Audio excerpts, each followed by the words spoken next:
रसिकानो दोस्तानो नमस्ते. आपल्या सर्वांना शुभ दिवस.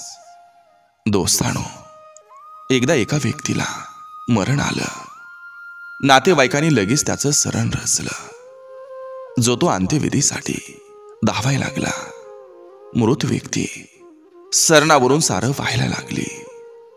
संपत्तीसाठी काही जण त्याच्याशी लढत होते आणि मगरीच्या अश्रूंनी तेच धाय मोकलून रडत होते. आलं नाही कोणी जेव्हा तो गेला होता तुटून. समजेना त्याला एवढं प्रेम उफाळून आलं कुठून. पावलो पावली ज्याने केली पळता भुई थोडी. मदापेक्षा जास्त होती आज त्यांच्यातली कोडी. काही जण म्हणाले माणूस चांगला होता बर का, आता वेळ घालवू नका उगी, लवकर उरका. समजलं त्याला दुनिया तयारच आहे कौतुक करायला, पण त्यासाठी त्या माणसाला लागतं मरायला. दोस्तानो, दुनिया अशीच आहे. म्हणून आपण कसं जगायचं आणि जीवनाचा आनंद कसा घ्यायचा याचा आजच विचार केला पाहिजे.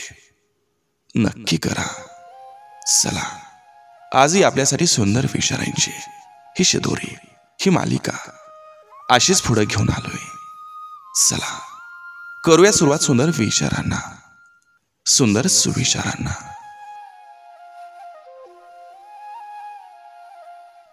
मिळवण्यापेक्षा मिळालेलं सांभाळून ठेवणं हे जास्त कठीण असतं. तुमच्याकडं ठोस पुरावा नसेल तर एखाद्याची बदनामी ही विचारपूर्वक करा. कारण त्या एका व्यक्तीच्या बदनामीमुळं त्याच्या कुटुंबातील सगळ्या सदस्यांचं पुढील आयुष्य हे उद्ध्वस्त होतं, जे कधीही सावरलं जाऊ शकत नाही. कधीतरी गबाळ राहून बघा, कधीतरी फाटके कपडे घालून नातेवाईक आणि मित्रांना भेटून बघा. खिशात दमडी नाही असं म्हणून बघा. तेव्हाच तुम्हाला नात्याची वीण आणि मैत्रीचा बांध किती मजबूत आहे हे समजेल. दुसऱ्यांच्या मदतीला धावून जाता येत नसेल तरी चालेल, मात्र कुणाला अडचणीत आणण्याचा प्रयत्न मात्र कधीच करू नका. देवाकडून कधीच आशा सोडू नका आणि जगाकडून कोणतीच अपेक्षा ठेवू नका. प्रचंड धैर्य बाळगून कणखर व्हा. एक दिवस हीच वेदना तुमच्या कामी येईल. कष्टानं हाल होतील, पण हार कधीच होणार नाही.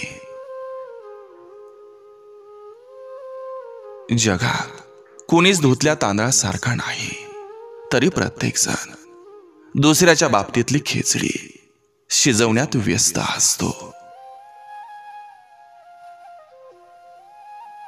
नवीन कपडे घालून नोकरीला गेलं तरी नोकर म्हणूनच काम करावं लागतं, पण स्वतःच्या कामात फाटके जरी कपडे घातले तरी मालक तो मालकच असतो. सुंदर दिसणं आणि पैसा असणं या दोन गोष्टी मनुष्याला खूप गर्विष्ठ बनवत असतात. जे गेलं ते आपलं नसतं आणि जे आपलं आहे ते स्वतःच्या पावलाने आपल्याकडे चालत येत असतं. दारू पिणारा फक्त दारूच पित नाही, तर तो आईचा आनंद, पत्नीची मनस्थिती, मुलांचं स्वप्न आणि वडिलांची प्रतिष्ठा एका घोटात संपवत असतो. खोट्या वचनापेक्षा स्पष्ट नकार नेहमीच चांगला असतो. ज्याला अपमान सहन होत नाही त्यानं आधी दुसऱ्याचा मान राखायला शिकायचं असतं. जिथं हक्क संपतात तिथंच नातंही संपत असतं आणि मग राहत असते ती फक्त तोंड ओळख. जशी एकाच बाजूनं भाजून जशी भाकरी बनत नसते तसंच नात्यामध्ये एकाच बाजूनं जीव लावून नातं घट्ट राहत नसतं. लोकांकडून चांगल्या वागणुकीची अपेक्षा जवळजवळ सोडूनच द्या, कारण लोक आपल्या मर्जीनुसार नाही तर त्यांच्या गरजेनुसार चांगलं वागत असतात. प्रत्येकाला स्वतःची बाजू किती खरे हे सिद्ध करायचं असतं, पण त्यावेळेस जीव मात्र नात्याचा जात असतो. म्हणून तोल सांभाळता नाही आला तरी चालेल, पण तोंड सांभाळता आलं पाहिजे. भेट ही झाली नाही तरी चालेल, पण आपुलकीची भावना रोजच जाणवायला हवी. आईचे संस्कार हेच मुलीचं खरं सौंदर्य असतं आणि बापाची शाबासकी हेच तिचं कर्तृत्व असतं.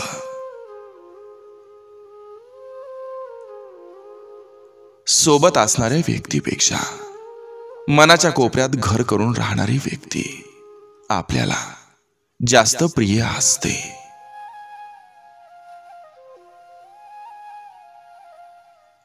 माणसानं साधं सुधं जगावं, सर्वांशी मन मोकळं बोलावं, दिलखुलास असावं, झालं गेलं विसरून जावं, यालाच तर जीवन म्हणत असतात. जगासमोर किती चांगलेपणाचा देखावा केला तरी कर्म हे कर्मच असतं. ते आज ना उद्या भोगावं लागत असतं. जे पेराल तेच उगवत असतं. अडचणी या तेव्हाच येत असतात जेव्हा तुमचं ध्येय हे मोठं असतं. हुंड्यात दिलेला पैसा मुलीच्या कधीच कामाला येत नसतो, परंतु मुलीला तिच्या पायावर उभी करण्यासाठी केलेला खर्च नक्कीच एक मजबूत भविष्य देत असतो.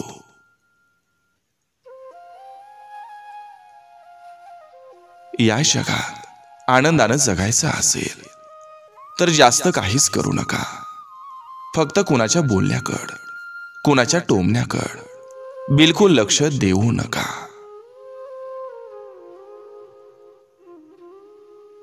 जीवनामध्ये काही नाती अशी असतात जी नाकारताही येत नाहीत आणि स्वीकारताही येत नाहीत. कोणाला मिळवणं याला प्रेम म्हणत नाहीत, तर कोणाच्या तरी मनात आपली जागा निर्माण करणं याला खरं प्रेम म्हणत असतात. आपली माणसं हेच आपलं सोनं असतं.